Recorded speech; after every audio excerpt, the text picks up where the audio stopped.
Top stories this evening live from New York City. Home buyers getting some breathing room. 1 in 5 sellers are cutting prices. There are also more homes coming onto the market. Apple's iPhone overtaking Android and taking the lead in the US, accounting for over half of active smartphones. And G7 countries agree to cap the price of Russian oil to hurt Moscow's ability to fund its war. That and much more coming up on NTD Business. Great to have you with us. Don Ma here for NTD Business. The housing market is cooling off fast. Realtor.com says 1 in 5 sellers dropping their asking price in August. It's about twice as many compared to a year ago. The median listing price also dropped to $435,000. It's down $14,000 from the month before. And for the first time in over 17 months, the average home sold for less than its listing price, according to Redfin. Homes just aren't selling like they were 6 months ago, when there were strong demand and short supply. But now supply is going up. It's going up fast, up nearly 27% from a year ago. And from the housing market to the jobs market, employers haven't been as gung-ho about hiring people over the past few weeks, but the need for more workers still there and rising. According to the latest government report, the U.S. added 315,000 jobs in August. It's higher than what many economists had predicted, but still noticeably lower than the 526,000 positions in July. Last month's jobs report will be among the main factors the Fed will look at as it weighs how much to raise interest rates to curb inflation. Earlier this week, the Bureau of Labor Statistics reported there were nearly 2 jobs available for every 1 person looking for one. And to talk more about the jobs report, I had Julia Pollack on earlier. She's the chief economist at job search firm ZipRecruiter. Here's what she said. Julia, great having you on as always. 315 jobs added in August, definitely less than the previous month, but still above expectations. How do you feel about this month's jobs report? This was a Goldilocks jobs report. It was about as good as it could be. We have very strong, robust, broad-based gains. That's almost twice as many jobs as the economy added each month in 2019. So a big number. Yes, a slowdown from the month before, but still a very, very good and encouraging number. But there were really great things, below the headline number, like the increase in labor force participation. And that was the biggest story of this report. People are coming back to work. Now, let me ask you this, though. Unemployment rate, right, rose to 3.7%, increased of 344,000. And we're hearing about Snapchat layoffs, Bed Bath & Beyond as well. And another thing, weekly work hours went down 0.1%. So, I don't know, is the labor market at a turning point right now? I don't think so. I think it's just slowly, gradually tilting back to normal. We have now hit several big milestones. We saw private sector employment recover, then overall employment recover, and now even the service sector recover to pre-COVID levels. With the jobs hole filled, we should expect job gains to go back to a more normal pace. Now tell me, what's behind the people coming back to work? So anytime the unemployment rate is below 4%, we do actually see participation tick up usually. And that's because more people will try to find a job if it becomes easier to do so. Frankly, it's been very strange that labor force participation has been so low with these huge payroll job gains. And perhaps it was just a statistical blip and the labor force was stronger these past few months all along. Are people working multiple jobs? Yes, so we have seen the number of multiple job holders increase in recent months, and that usually happens whenever there's a tight labor market with big job gains. And that's because that number is driven less by need and more by opportunity. So people take on multiple jobs when there are multiple jobs to be had. So what's behind that, people working fewer hours? Yeah, that's an interesting one. That may just be because we're seeing employers add more workers, and so the average number of hours worked per worker can come back down again to more normal levels. Before that, many companies were so overstaffed that they were overworking the workers they had and giving them way too many shifts. So perhaps we're getting back to normal and allowing workers to have a little bit more work-life balance and a little bit less stress and understaffing. I think there is sort of a negative story in this report too. There is something to be concerned about, and that's that while employment has recovered, almost across the board, there's one place where it is not, where it's actually sliding backwards, and that is in our public schools. And we just got news this week that test results, that literacy and numeracy test results, reading and writing comprehension and math proficiency, have gone down and erased 2 decades of gains. So we know there's a really serious need in education. We need to get back to school with fully staffed schools, with the libraries open, with all the services being offered that kids need to thrive. It doesn't look as though we're going to get there. It looks as though we have a lot of work to do. Now, on that point, there's a teacher shortage, right? How does that fit in the whole picture? Yeah, there are more than 360,000 fewer staff in our public schools than there were before COVID. And there are many reasons to see why that's the case. Local government employees are seeing the slowest wage growth. We're also seeing lots and lots of workers transition out of in-person roles and into office jobs that have now become remote jobs. Schools, of course, remain an in-person environment where there's limited schedule flexibility. And so schools ideally would have to make up for that by offering higher wage growth. Instead, they're at the bottom of the pack. All right, thank you for coming on today, Julia Pollack, Chief Economist at ZipRecruiter. Pleasure talking to you. Thanks for having me on the show. U.S. stocks closed out the week on a down note today. The Dow lost 338 points, or 1 1/10%. S&P dropped 43 points, or also 1 1/10%. And the Nasdaq fell 154 points, or 1 3/10%. All 3 indexes ended the week lower, marking their 3rd straight week of losses. Amazon tried to get rid of its first union, but in the end was unsuccessful. The union is called the Amazon Labor Union, and back in April, over 2,600 workers in a Staten Island warehouse joined it. Amazon tried to get rid of it by submitting a filing to the National Labor Relations Board. The filing contained 25 objections. It argued that labor organizers intimidated workers into joining the union. But after 24 long days of hearings, the board concluded that the union should prevail. The board says Amazon could not prove that the union engaged in objectionable conduct.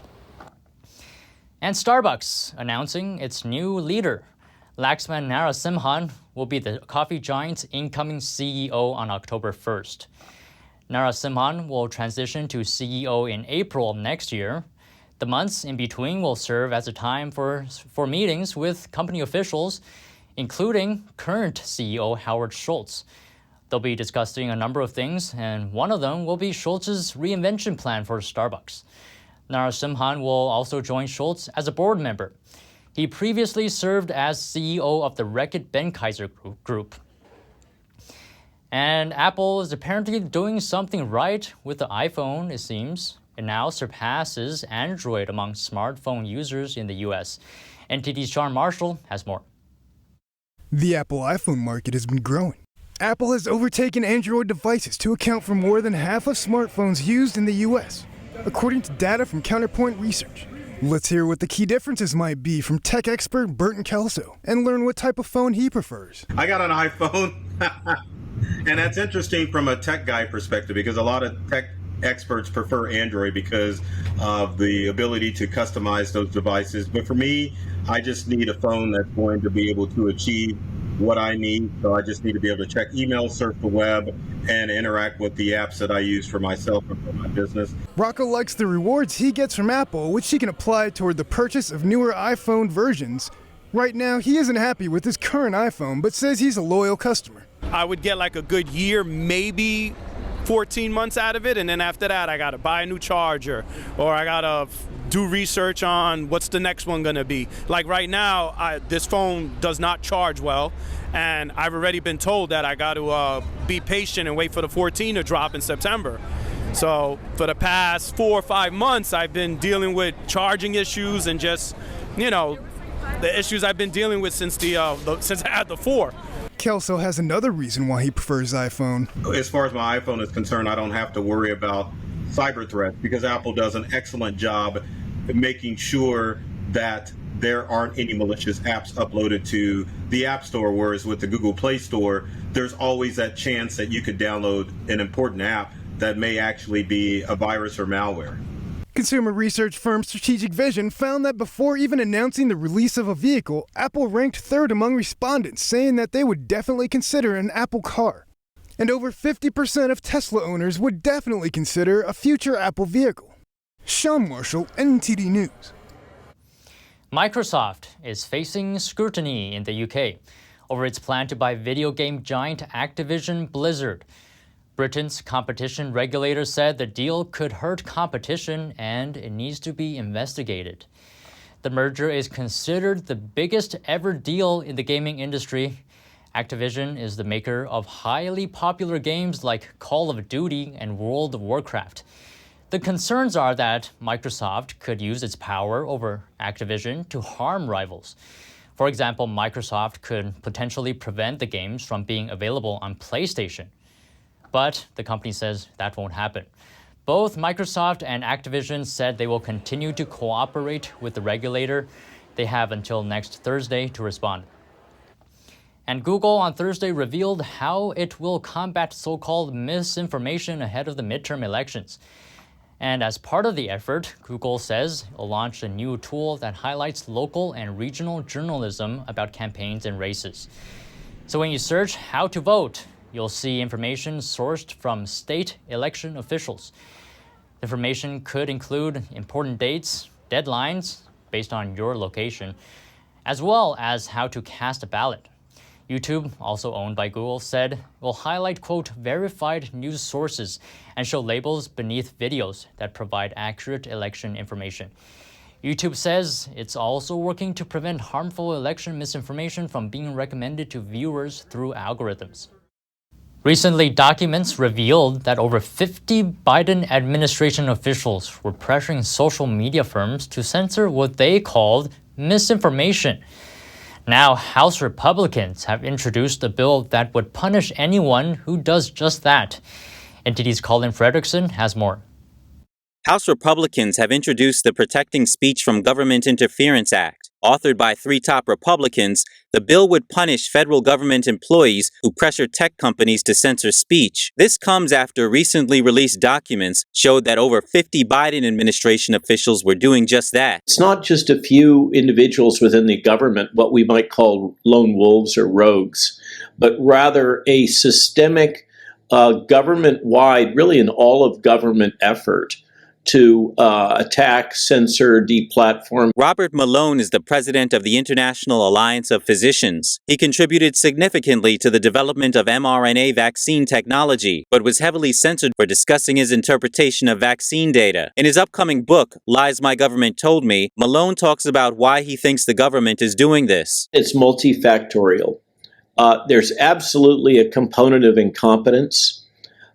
There's also a component of groupthink in the decision makers, but overlying that you cannot deny, because it is published and the speeches have been made and the records exist, that there has been a concerted effort to, at a minimum, exploit this situation for commercial, economic, and political gain by a number of large transnational actors. Malone suggests the federal government may have violated the First Amendment. For a government entity to come and say, hey, we think this is the best for you, this is it has no harm but nothing but benefit, they better have a great evidence to show us that's the case.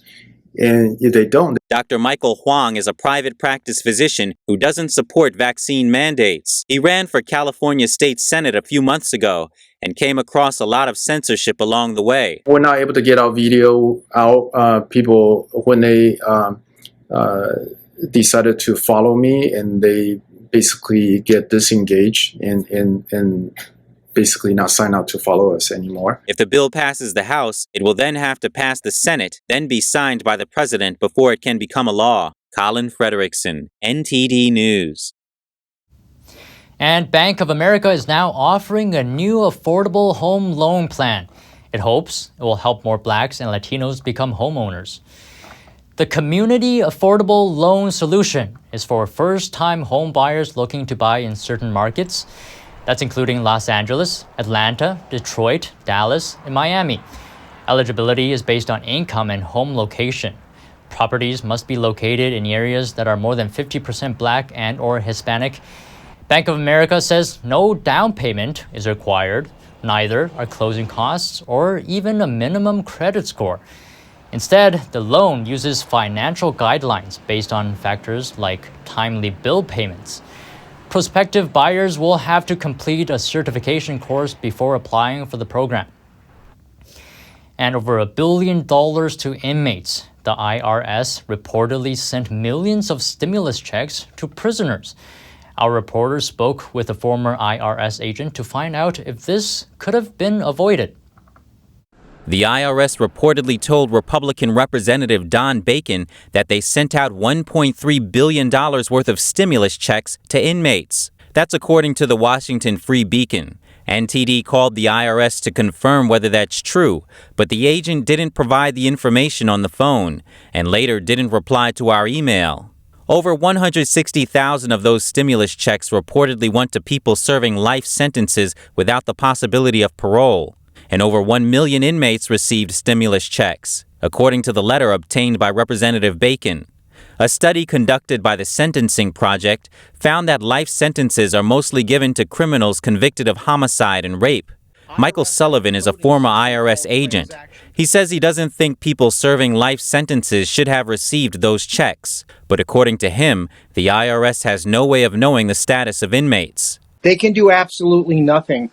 The IRS computer systems are so old right now at this time, they probably couldn't hold any other information. When the checks went out, Republican Senator Bill Cassidy proposed an amendment that would have declared inmates ineligible to receive the checks. However, Senate Democrats voted against it in a 50-49 vote. The money for the checks was provided by the government, meaning American tax dollars. I think the Americans think the government is wasting a lot of money, sloppy programming, and they don't put filters on the things they need to put filters on. And it's only like the money is monopoly money and paper money. They just give it away without any accountability to it. And I think a lot of it really is just to buy votes. Among the people who received the checks was the Boston Marathon bomber. It's estimated that $80 billion worth of stimulus checks were paid to fake businesses. Former U.S. Attorney Matthew Schneider called it the biggest fraud in a generation. Sullivan says that happened because the IRS simply sent out checks to anyone with a Social Security number. Reporting by Arian Pastar, NTD News. Still to come, don't go away. NASA trying again to launch the first flight in its new mission to the moon after having engine troubles earlier. Major U.S. airlines updating their customer service plans for delays and cancellations, but problems still remain. That and more coming up on NTD Business.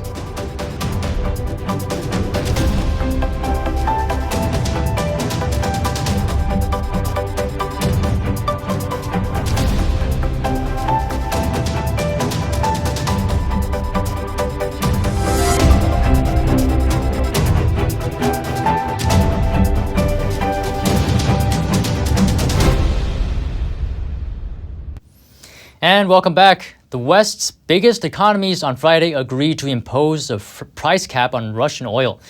It's an attempt to reduce Moscow's ability to fund its war in Ukraine without further stoking global inflation. Finance ministers from the G7 group of countries, which includes the US, Japan, Canada, Germany, France, Italy, and the UK, They said they would ban the provision of, quote, services which enable maritime transportation of Russian origin crude oil and petroleum products globally above the price cap. That could block insurance or cover for finance for oil shipments. The maximum price will be set by a broad coalition of countries, they said in a joint statement. It would take effect alongside the European Union's next batch of sanctions, which include a ban on seaborne imports of Russian oil starting in December. Russia had already threatened to retaliate by banning oil exports to countries that implement such a price cap. And Artemis is go for try number 2. NASA will try again Saturday to launch the inaugural flight in the Artemis mission. It was first planned for Monday morning, but had to be scrubbed when the team couldn't cool one of the rocket's engines. Engineers now made some changes and seems they're ready to try again.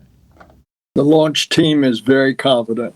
They have, to use a Southern term, they have looked at it from izzard to gizzard, and they're very confident, and the only thing that's going to get in the way, if it does, is summertime in Florida, the rainstorms, the lightning storms, but they're still looking. We got a 60% chance on the weather that it's good. This first flight is an unmanned mission to test NASA's newest space system. It's slated to land another astronaut on the moon for the first time in more than 50 years. It'll be the first time the agency has used its Space Launch System Heavy rocket. This rocket has been in development for more than 10 years. It's intended to replace the Space Shuttle as NASA's primary space exploration craft, and it can go much further than before into space. And millions are set to travel this holiday weekend. The travel app Hopper estimates that over 12.5 million passengers are scheduled to fly from U.S. airports over the Labor Day weekend. It comes on the heels of a summer of massive flight cancellations. About 55,000 flights were canceled in the U.S. since Friday before Memorial Day. It's according to data from flight tracking site FlightAware, and nearly a quarter of U.S. flights were delayed this summer. Weather and air traffic controller staffing issues reportedly also added to those disruptions. But some industry experts remain optimistic about air travel this holiday weekend. They predict a smoother fall travel season. Major U.S. airlines plan to provide meals for customers who face 3 hours of delays, as well as hotel rooms for stranded passengers, but only if the airline's at fault. NTD's Andrew Thomas has more on the new policy. American Airlines, United, Southwest, Delta, and JetBlue are all among the airlines updating their customer service plans. This dashboard from the Department of Transportation compares services each airline provides for delays and cancellations. The services only apply for delays or cancellations that the airlines are at fault for. But for airline passengers at LaGuardia Airport Thursday, problems remained. I don't think the airlines are doing enough in order to make it easier for people to travel, because they're asking you to change your flight before they even offer any type of incentive for you to do so. In the past, airline customers often had to ask for meal vouchers or hotel rooms from airlines. But now, the airlines are giving a detailed description of what they offer. Some say vouchers will be given out automatically. Other travelers recounted their recent struggles. Just a couple of days ago, my brother, we were here for a job, and we were leaving upstate New York for a flight, and his Southwest flight was canceled within less than 3 hours before the flight. I booked a flight for today at 4 o'clock, and on my way to the airport, I looked at my email, and they had changed it to tomorrow without telling me, really, just by email. The updated policies are a direct response to a request from the Department of Transportation Secretary. I think the clarity and transparency of telling customers that have had disruptive flights what they are owed is what's most necessary. It's not exactly what is offered, but putting it out there so the customer knows that what they're entitled to if their flight is canceled or delayed. Most airlines say if they can't find a hotel room, they will reimburse the stranded passenger for a reasonably priced room. JetBlue will provide $12 meal vouchers. United Airlines will give meal vouchers for the reasonable cost of a meal at airport food vendors. Southwest Airlines says they will either have meal vouchers or reimburse a reasonable amount. Andrew Thomas, NTD News. And that's all the stories we have today from the NTD Business team and myself, Don Ma. You can follow me on Twitter too if you're there. If you have any news tips or feedback for the show, you can email us as well at business@ntd.com. That's all for today. Thanks for watching. We'll be back on Monday.